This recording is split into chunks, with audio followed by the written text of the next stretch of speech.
अब हमारा टॉपिक है भाई analytic methods of vector addition. Vector addition का एनालिटिकल मेथड, ये मेथड बताता है कि हम रिजल्टेंट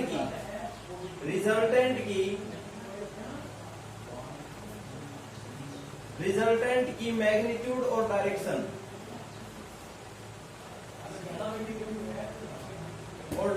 निकालते हैं भाई।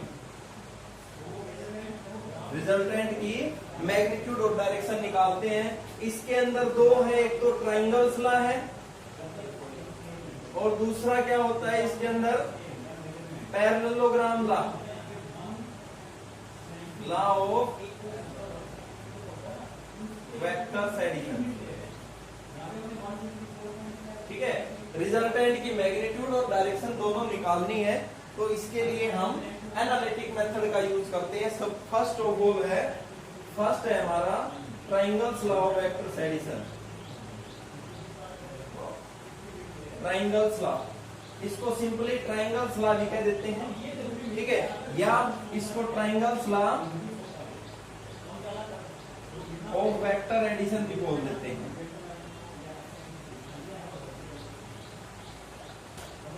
ठीक है, तो हम कह देंगे consider two vectors A and B acting on a body simultaneously. ठीक है, A and B, two vectors act on a body simultaneously with angle theta. इन दोनों के बीच, ए और बी के बीच एंगल कितना है? थीटा एंगल है। ये फिगर जब बनेगी फिर क्या करेंगे हम इसको अरेंज इन सेम ऑर्डर। क्या बन जाएगी? अब आपकी ट्राइंगल बन जाएगी। क्या बन जाएगी? ट्राइंगल बन जाएगी। ये आपका रिजल्टेंट आ गया। ठीक है, तो इसमें हम कैलकुलेट करते हैं magnitude of the resultant and direction of the resultant. So first of all हम मैग्नीट्यूड ऑफ आर निकालेंगे। वैसे आपका आर क्या होता है भाई, नॉलेज के लिए बता दूं, सिंपल मेथड के अंदर a प्लस बी होता है ना, तो इसकी मैग्नीट्यूड निकालेंगे अभी। ठीक है, निकालते हैं भाई मैग्नीट्यूड ऑफ आर वेक्टर की मैग्नीट्यूड कैसे निकालते हैं। तो अब क्या करेंगे भाई, किसी की भी मैग्नीट्यूड निकालनी है तो हम क्या करेंगे, राइट एंगल ट्राइंगल का प्रयोग करेंगे। किसका प्रयोग करेंगे? राइट एंगल ट्राइंगल का प्रयोग करेंगे। ये बेस है, ये परपेंडिकुलर और ये hypotenuse. Hypotenuse square is equal to base square plus perpendicular square. यही मेथड था ना पाइथागोरस थ्योरम। पाइथागोरस थ्योरम का प्रयोग करेंगे। किसी भी वेक्टर का स्क्वायर कर दो, उसकी मैग्नीट्यूड निकल आएगी। किसी भी वेक्टर का स्क्वायर कर दो, उसकी मैग्नीट्यूड निकल आएगी। ठीक है, तो देखते हैं भाई, इसके लिए सबसे पहले हमारे पास राइट एंगल ट्राइंगल होनी चाहिए। तो फिर क्या करेंगे, राइट एंगल ट्राइंगल के लिए OPQ draw QT on OP, QT on OP लिख दो या ऐसे लिख दो, perpendicular to OP on extend. OP को एक्सटेंड करने पर ये ड्रा होता है भाई। ठीक है, अब हमें क्या चाहिए? बेस चाहिए। ठीक है, OT की वैल्यू चाहिए, TQ की वैल्यू चाहिए, R की वैल्यू है भाई, R है। हमें कैलकुलेट करने का मेन हमारा मोटो क्या है? OT की वैल्यू कैलकुलेट करना भाई, OP प्लस PT, यानी कि PT की वैल्यू कैलकुलेट करना और TQ की वैल्यू कैलकुलेट करना। अब देखिए इन ट्राइंगल PTQ, इस ट्राइंगल के अंदर देखिए T जो है, एंगल T जो है वो 90 डिग्री है। यहाँ राइट एंगल ट्राइंगल है। राइट एंगल ट्राइंगल के अंदर एक एंगल दिया हुआ है और एक साइड दी हुई है, तो बाकी की दो साइड कैलकुलेट कर सकते हैं आराम से। कहाँ सीखा था ये? कहाँ सीखा था भाई? ट्रिग्नोमेट्री के अंदर सीखा होगा आपने। ठीक है, ट्रिग्नोमेट्री के अंदर यूज करते हैं इसका। इन ट्राइंगल PTQ हमें निकालना है भाई, PT निकालना है और गिवन है आपके पास PQ। तो क्या आएगा भाई, base upon hypotenuse cos theta आ जाएगा। Cos theta PT is equal to आ गया आपका PQ cos theta. So PT is equal to B cos theta. PT is equal to क्या आ गया आपका B cos थीटा आ गया। एंड दूसरा ले लो, एक हमें TQ निकालना है और PQ हमें दिया हुआ है। जिसको निकालना है उसको ऊपर रखते हैं, जो दिया हुआ है उसको नीचे लिखते हैं। ये क्या आ जाएगा sine theta. So TQ is equal to क्या आ जाएगा आपका B साइन थीटा। TQ की वैल्यू निकाल ली हमने, ये B साइन थीटा आ गया। और OT की वैल्यू निकाल ली हमने, OT इज इक्वल टू क्या आ जाएगा OP plus PT। OT is equal to बन जाएगा A plus B cos theta. बात समझ में आ गई? अब जो बड़े वाला ट्राइंगल है उसका यूज करते हैं। बड़े वाला triangle, in triangle OTQ triangle के अंदर T जो है वो राइट एंगल है, ठीक है। यूजिंग पाइथागोरस थ्योरम,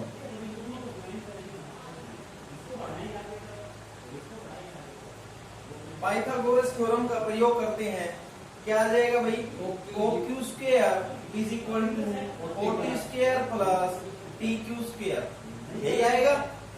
अब देखिए, किसी को डाउट, कोई चिंता, कोई परेशानी, तो वैल्यूज रखते हैं भाई। R वेक्टर इसका square is equal to A plus B cos theta its square plus B square B sine theta its square, ठीक है। अब इसको सोल्व कर लेते हैं। R is equal to square करते हैं तो इस तरह से किसी भी वेक्टर का स्क्वायर करते हैं तो ऐसे स्क्वायर होता है। इज इक्वल टू क्या आ जाएगा A square plus B cos theta इसका स्क्वायर प्लस A जमा B का होल स्क्वायर बन गया। A स्क्वायर जमा B square plus 2AB plus 2AB cos theta plus एक और है plus B square sine square theta.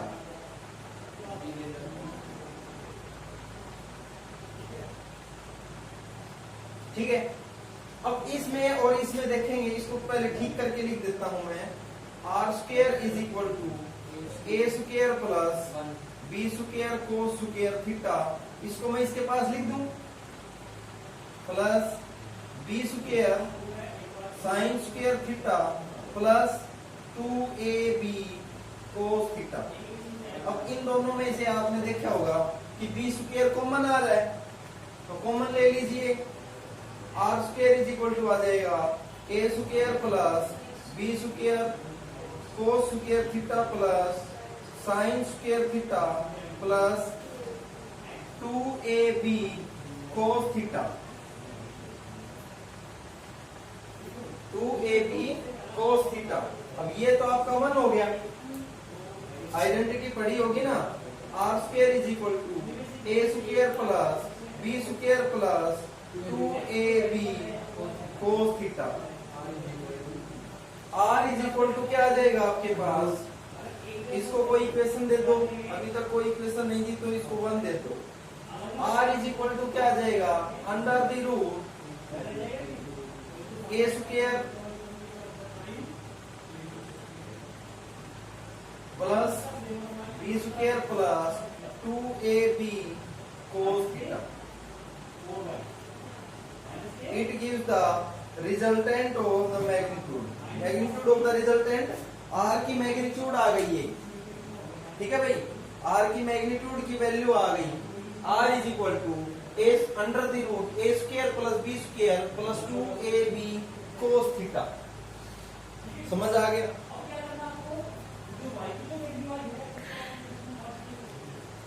आगे है एक लॉ ऑफ कोस है, लॉ ऑफ कोसाइन, एक लॉ ऑफ साइन आएगा।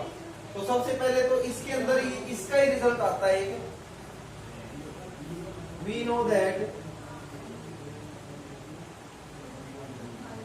R square is equal to A square plus B square plus 2ab cos theta.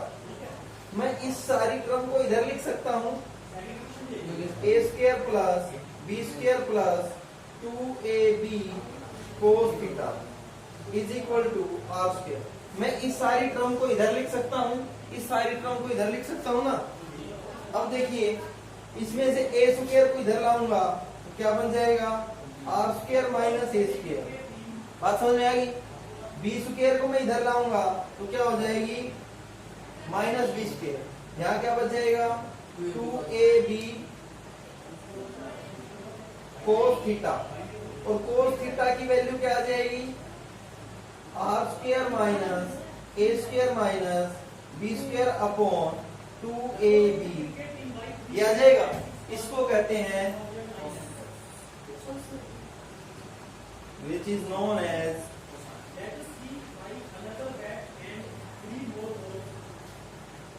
Law of cosine, law of cosine. ठीक है, अब calculate करते हैं direction of are.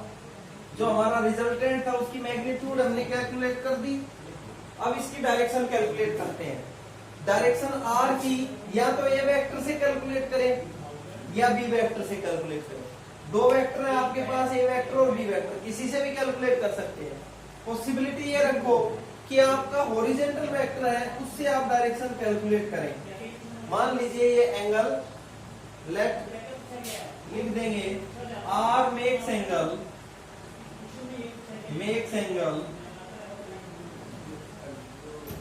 Beta with A के साथ beta angle बना रहा है। तो भाई चलो भाई, डायरेक्शन निकालने के लिए हम टेंजेंट का प्रयोग करते हैं। किसका, टेंजेंट का, यानी कि टेन थीटा का। Tangent of beta is equal to tan theta क्या होता है भाई, परपेंडिकुलर अपॉन बेस। परपेंडिकुलर क्या है भाई,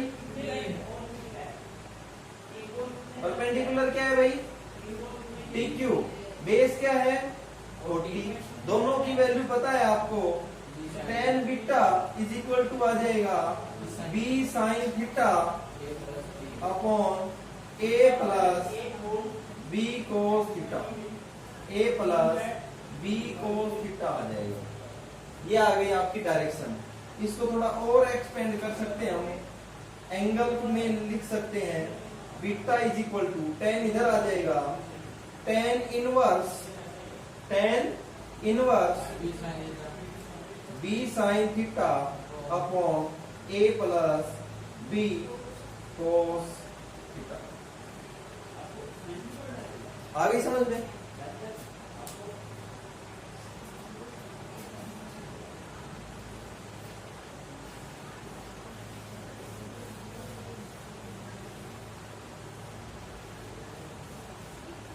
आगे समझ। इसके बाद होता है law of sine. Law of sine, ये भी एक इंपॉर्टेंट टॉपिक है इसमें। ठीक है, लॉ ऑफ साइन सबसे ज्यादा इंपॉर्टेंट एक तो ये है और एक ये है सबसे ज्यादा इंपॉर्टेंट, जो हमने ये कैलकुलेट करा है ना डायरेक्शन वाला, ये सबसे ज्यादा इंपॉर्टेंट है। और ये डायरेक्शन पूछेगा, ये पूछेगा। अब लॉ ऑफ साइन जो है उसको कैसे कैलकुलेट करते हैं, कहता है कि सभी वेक्टर्स ए बी और आर, तीन वेक्टर हैं और तीनों के बीच आपस में तीन एंगल बनेंगे। ए और बी के बीच थीटा एंगल बन रहा है, ए और आर के बीच बीटा एंगल बन रहा है, बी और आर के बीच भी कोई एंगल होगा, उसका नाम अल्फा लिख देंगे हम। क्या लिख देंगे, अल्फा। क्या लिखेंगे हम, उसका नाम अल्फा। ठीक है, इसकी जरूरत आगे पड़ेगी। ठीक है, तो लॉ ऑफ साइन कहता है कि हमने जब लॉ ऑफ कोस निकाला था तो सारी वैल्यू कोस थीटा में निकली थी, कोस थीटा का रिलेशन। अब साइन थीटा का रिलेशन निकालेंगे। क्या हमारे पास दो ट्राइंगल्स हैं, हम कोई रिलेशन निकालते हैं राइट एंगल ट्राइंगल के अंदर, तो साइन थीटा किस में आता है, राइट एंगल ट्राइंगल में। कोस थीटा भी राइट एंगल ट्राइंगल का हिस्सा है। तो राइट एंगल ट्राइंगल्स, दो ट्राइंगल्स की मदद से हम क्या निकाल सकते हैं, साइन थीटा में इसकी वैल्यू कैलकुलेट कर सकते हैं और साइन बीटा में इसकी वैल्यू कैलकुलेट कर सकते हैं ना। तो चलिए हम करते हैं, इनको इक्वेट करने के लिए एक कॉमन साइड है, देखो आप TQ दोनों ट्राइंगल्स की कॉमन साइड है, इसका प्रयोग कर लेंगे हम। इसका प्रयोग करेंगे इस TQ का। और आपकी कमाल की बात क्या है कि TQ दोनों ही ट्राइंगल के लिए परपेंडिकुलर है। परपेंडिकुलर अपॉन हाइपोटेन्यूज क्या होता है, साइन थीटा होता है। तो देख लीजिए इन ट्राइंगल और TQ, वैसे हमने निकाल भी रखा है TQ की क्या वैल्यू होगी इस छोटे वाले ट्राइंगल से, तो निकाल रखा है ना। बड़े वाले ट्राइंगल में आ जाओ, इन ट्राइंगल और TQ निकालना है और गिवन क्या है OQ, तभी तो साइन ऑफ द एंगल निकलेगा, साइन बीटा आ जाएगा। और TQ ट्राइंगल के अंदर बेस का जो एंगल है वो बीटा है, तो साइन बीटा की वैल्यू आएगी। हाँ जी ठीक है। तो TQ इज इक्वल टू क्या आ जाएगा, OQ की क्या वैल्यू हुई, क्यों ट्राइंगल OTQ पूरी ट्राइंगल लो, और की सब्जी लई है, पूरी लई है। इन ट्राइंगल OTQ इसमें देखेंगे कि TQ इज इक्वल टू क्या आ रहा है भाई, OQ साइन बीटा। तो OQ क्या है भाई, R साइन बीटा आता है, ठीक है। एंड इन ट्राइंगल PTQ, अब देख अब तेरी आएगी सब्जी। PTQ के अंदर देखो कि आपका TQ की सीधी वैल्यू निकाली हुई है हमारी। TQ इज इक्वल टू है आपका B साइन थीटा, इसको भी ऐसे निकालेंगे TQ अपॉन हाइपोटेन्यूज PQ कोणा में ले आएंगे और TQ इज इक्वल टू क्या आ जाएगा B साइन थीटा, निकाली हुई हमने डायरेक्ट लिख दी। अब इस इक्वेशन का नाम एक था, इसका मान लो 2 था डायरेक्शन का, इसका 3 है और इसका 4 है। फ्रॉम 3 and 4 इक्वेशन से देखेंगे कि एक साइड इक्वल होती है तो दूसरी साइड भी इक्वल होती है ना। R sine beta is equal to B sine theta, बात समझ में आ गई।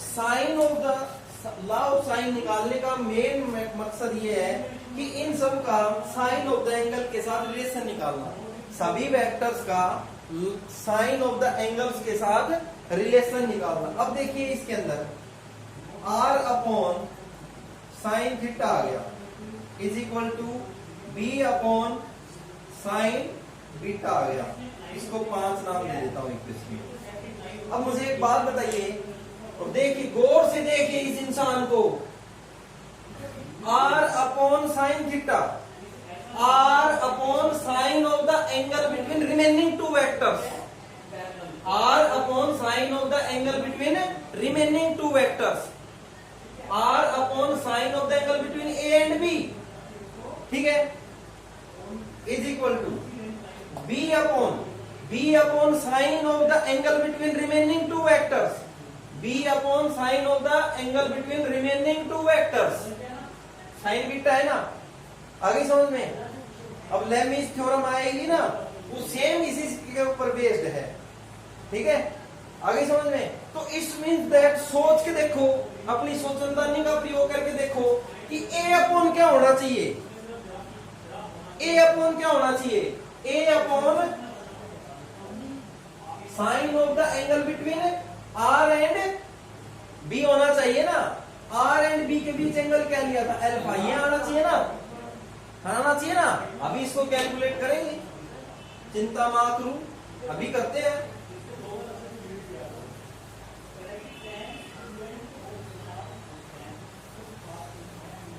चलो आ जाओ छतरी के नीचे। अब देखो, अब अल्फा एंगल बनाएंगे कैसे, साइन एंगल लाएंगे कैसे, राइट एंगल ट्राइंगल चाहिए, क्या चाहिए, right angle triangle. Right angle triangle की बुआ का जिला होगा,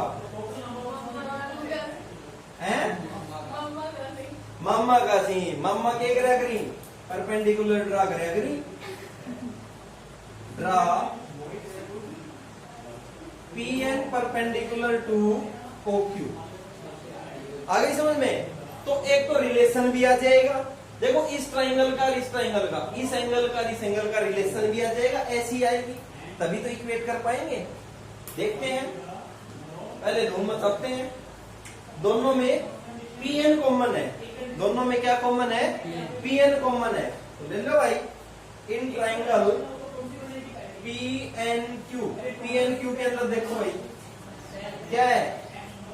Pn upon PQ, Pn upon PQ, Pn upon PQ क्या आएगा भाई? साइन अल्फा नहीं आएगा? अरे परपेंडिकुलर अपॉन हाइपोटेन्यूज क्या आ गया? Sine alpha. Pn क्या आ गया भाई आपका?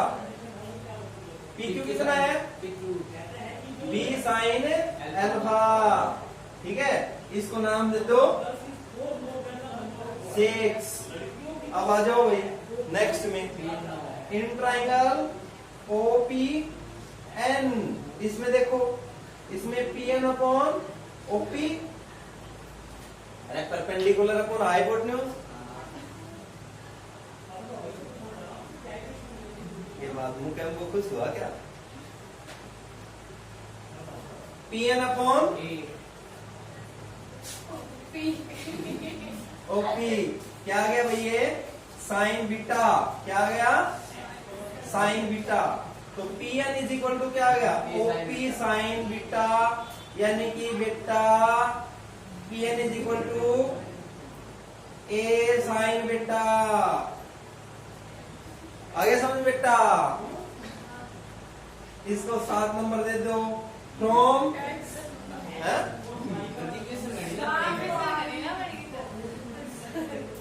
क्यों?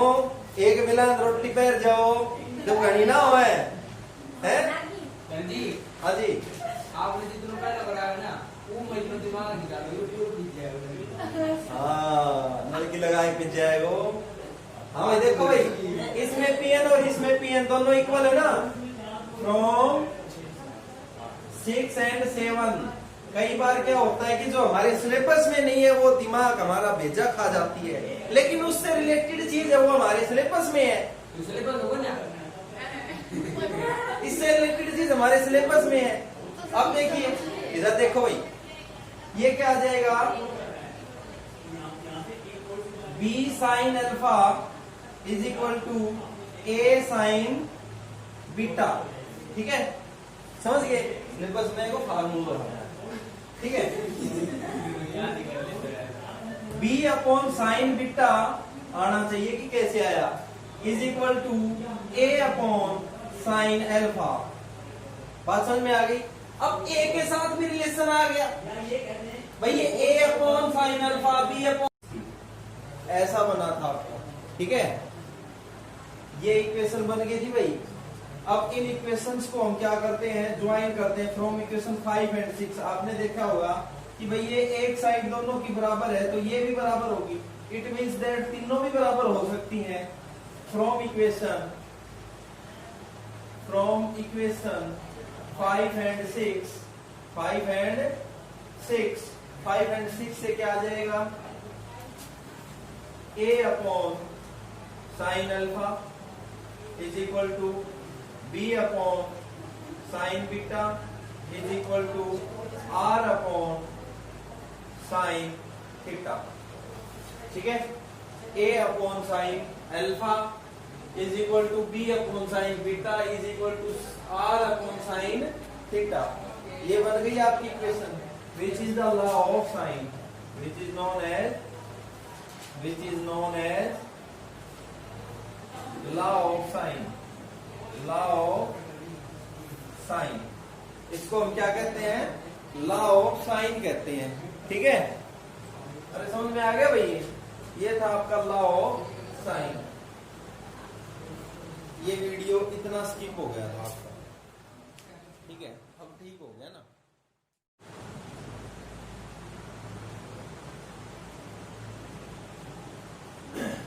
अगला है भाई लेमीज थ्योरम।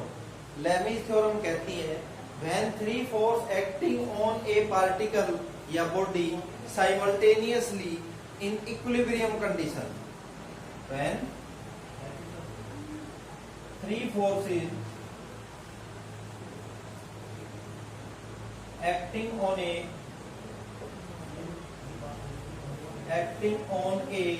body कह दो या particle simultaneously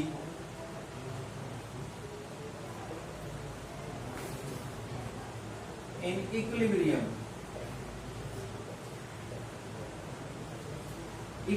में होंगे तो इट मींस दैट तीनों फोर्स लग रहे हैं ना, 3 फोर्स लग रहे हैं, 2 फोर्स का रिजल्टेंट तीसरे के इक्विवेलेंट अपोजिट होता है, यानी कि ऑब्जेक्ट हिल नहीं रही है, वहीं की वहीं है, ठीक है। Then each force is directly proportional to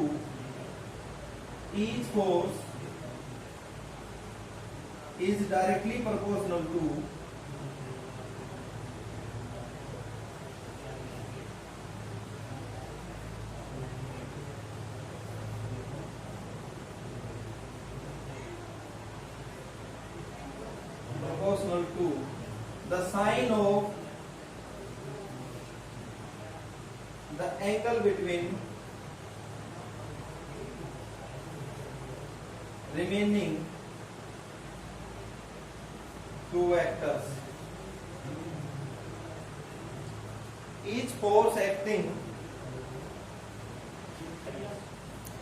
हमें देखिए लेविस थ्योरम क्या कहती है कि भाई when 3 force acting on a particle या body simultaneously in equilibrium, जब equilibrium में है तो each force is directly proportional to the sine of the angle between remaining 2 vectors. कहता है कि 3 वेक्टर हैं आपके पास, एक फोर्स, दूसरा ये है, तीसरा ये है, ये A हो गया, ये B फोर्स है, ये C फोर्स है, C फोर्स लगा दो चाहे वेक्टर लगा दो, ठीक है। इनके बीच अल्फा एंगल है, इनके बीच बीटा एंगल है, ये गामा एंगल है। ये कहता है कि ईच फोर्स, मान लीजिए A is directly proportional to sine of the angle between B and C, sine alpha, ठीक है। आगे समझ में, अब ये क्या बन जाएगा भाई, A कोई कांस्टेंट लगा देंगे, कांस्टेंट साइन अल्फा, यानी कि A अपॉन साइन अल्फा क्या आ जाएगा, कांस्टेंट आ जाएगा। इसी प्रकार से B इज इक्वल टू क्या आ जाएगा, B upon sine beta is equal to B constant आ जाएगा।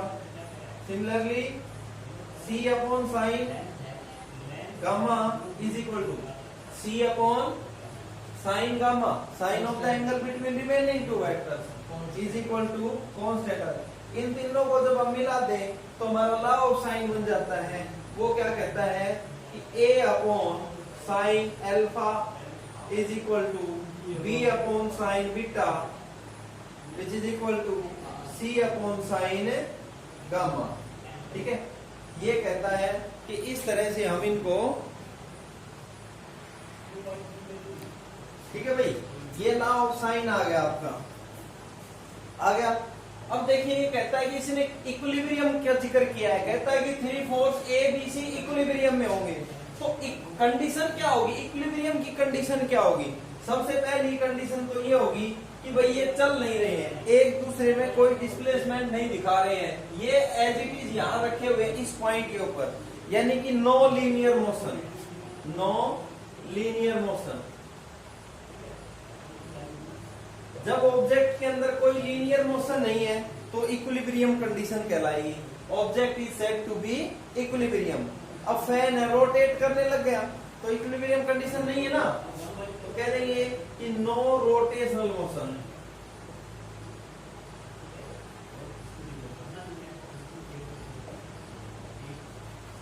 रोटेशनल मोशन भी नहीं होना चाहिए, ठीक है। अब इनमें 3 फोर्स लग रहे हैं तो इनकी जो पोटेंशियल एनर्जी है, जब यहां लग रहे हैं तो इनके अंदर पोटेंशियल एनर्जी होगी। 3 फोर्स लग रहे हैं ना, कॉन्फ़िगरेशन को चेंज करने के लिए, शेप साइज को चेंज करने में लगे हुए हैं, तो इनकी जो पोटेंशियल एनर्जी है वो भी मिनिमम होनी चाहिए। मिनिमम पोटेंशियल एनर्जी, ये 3 कंडीशन है इक्विलिब्रियम में। कहने का ये मतलब है कि ऑब्जेक्ट, जब ऑब्जेक्ट के ऊपर 3 फोर्सेस लग रहे हैं तो उसका लीनियर मोशन भी नहीं होना चाहिए, उनका रोटेशनल मोशन भी नहीं होना चाहिए, और ऑब्जेक्ट की शेप साइज भी चेंज नहीं होनी चाहिए, यानी कि मिनिमम पोटेंशियल एनर्जी होनी चाहिए। ये थी कंडीशंस फॉर इक्विलिब्रियम। हाँ भाई, अगला है इक्विलिब्रियंट वेक्टर। इक्विलिब्रियंट वेक्टर क्या होता है? देखो इसमें ही है इक्विलिब्रियंट, यानी कि इक्वल वेक्टर। इक्वल वेक्टर किसका भाई? भाई नंबर ऑफ वेक्टर्स के, यानी कि नंबर ऑफ वेक्टर्स का इक्वल वेक्टर, एक वेक्टर आ जाए वो इक्वल वेक्टर कहलाएगा, इक्विलिब्रियंट वेक्टर कहलाएगा। It is a single vector that balance, a single vector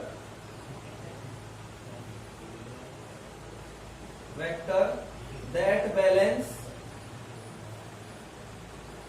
जो बैलेंस करे 2 और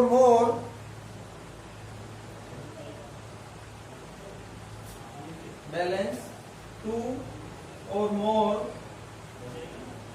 vector acting on a body at same time, यानी कि 2 वेक्टर लग रहे हैं भाई एक ऑब्जेक्ट के ऊपर, ए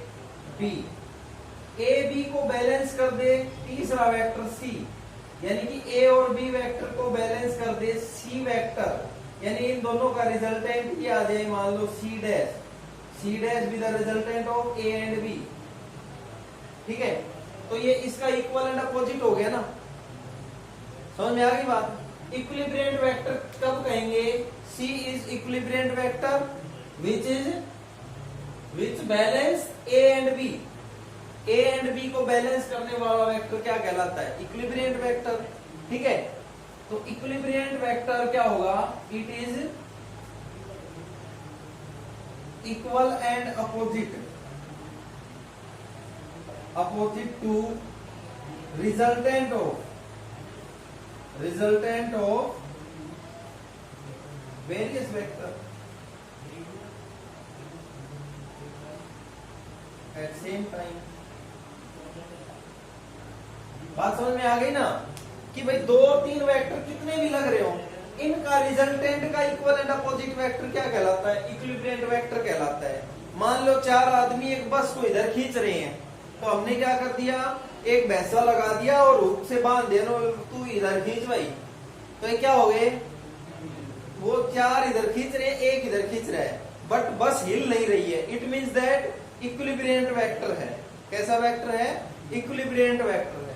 बात समझ में आ गई?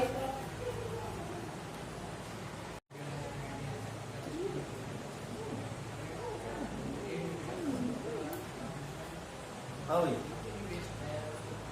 अब हम पढ़ेंगे parallelogram law of vectors addition analytic method के अंदर। ट्राइंगल्स लॉ और पैरेललोग्राम लॉ में कोई खास फर्क नहीं है, ये दोनों अपने जुड़वा भाई बहन है।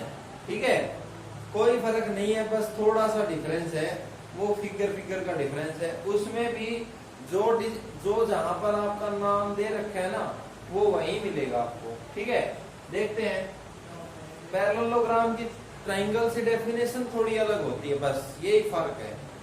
When 2 vectors acts as a adjacent side of parallelogram, when 2 vectors acts as a adjacent side of parallelogram, एक वेक्टर A हो गया, दूसरा वेक्टर B हो गया, as a adjacent side of parallelogram, तो हम इसका पैरेललोग्राम कंप्लीट करेंगे। ठीक है, सेम चीज है, केवल इतना ही डिफरेंस है कि भाई ट्राइंगल के जो एक साइड होती है, दूसरा एंगल है, दूसरा वेक्टर है, इसको एडजस्ट कर सकते हैं, इसको एडजस्ट नहीं कर सकते। बस makes angle theta between A and B, A और बी के बीच कितना एंगल है? थीटा। इसको हम आगे बढ़ा दें तो भी ए और बी के बीच कितना एंगल है? थीटा। और ये क्या आ गया? बी है। पैरेललोग्राम में इक्वल होते हैं ना, अपोजिट साइड्स इक्वल, और ये ए वेक्टर हो गया। इसको ऐसे मान लेंगे बस, हो गया। ये O P Q, Q का ये नॉर्मल ड्रा करेंगे, ये T आ गया आपका, और ये S। ठीक है, पैरेललोग्राम क्या है? पैरेललोग्राम क्या है? OPQ। ये OPQ ट्राइंगल थी ना, इसमें S और जोड़ दिया, कोई फर्क नहीं होगा, सब कुछ सेम टू सेम आएगा। ठीक है, this is the resultant R with the resultant.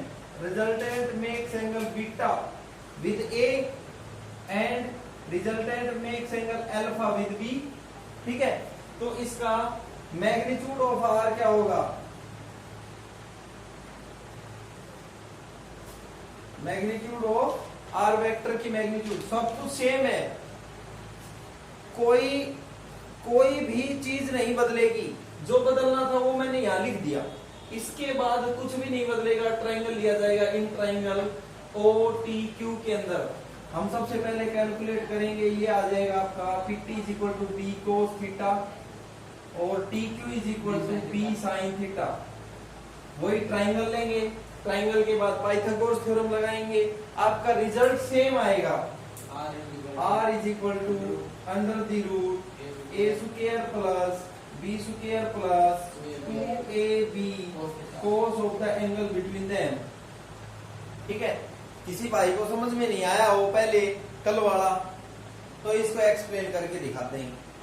आ गया कल वाला? ठीक है, अब देखिए, ये तो आपका ये आ गया मैग्नीट्यूड, और डायरेक्शन क्या आ गई? Direction of R, direction of R की डायरेक्शन क्या आएगी भाई? tan of beta is equal to B sin theta upon A plus B cos theta, same आएगा। ठीक है, आगे समझ में। अब इसका law of cosine, law of cosine क्या आएगा भाई? cos theta is equal to R square minus A square minus B square upon 2AB, वही आ जाएगा। लॉ ऑफ साइन क्या आएगा? Law of sine, law of sine क्या आएगा? R upon sine of the angle between A and B is theta, which is equal to A upon sine of the angle between B and R is sine alpha, और vector B upon sine of the angle between A and R sine beta. ये है आपका law of sign, सब कुछ same to same आएगा। समझ आया?